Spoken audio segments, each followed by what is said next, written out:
Приветствую всех, друзья! Сегодня поговорим о строгальных станках не совсем привычной нам конструкции. Такие станки массово использовались в начале 19 до начала 20 веков. И судя по их массивным и монументальным конструкциям, они были вполне эффективны и весьма продуманными. К сожалению, в наше время такие конструкции можно найти лишь в специализированных предприятиях и в автоматизированном виде, и используется для выведения плоскостей различных деталей промышленных станков. И то вместо резцедержателя используются фрезерные головки. Однако мы поговорим о тех самых прародителей наших современных строгальных станках, без которых не могло обходиться ни одно предприятие того времени.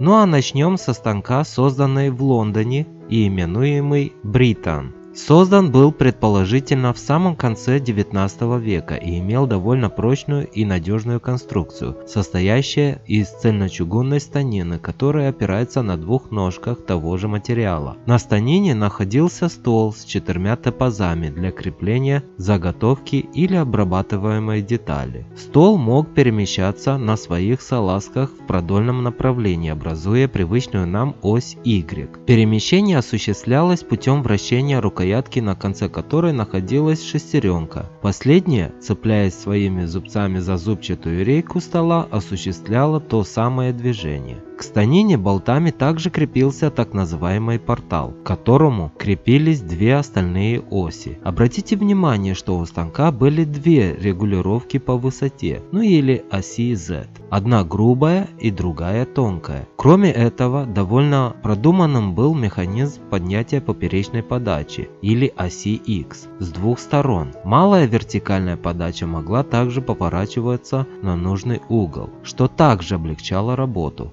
Удивительно, но данный станок находится в полной боевой готовности до сих пор. В конце 1800-х годов появился и этот малыш, который был сконструирован мастером по имени Фом в Лейпциге, Германия. Кроме своих размеров, данный станок отличался также и необычной конструкцией регулировки по высоте. Это были несколько отверстий в портале, в которых крепилась ось X.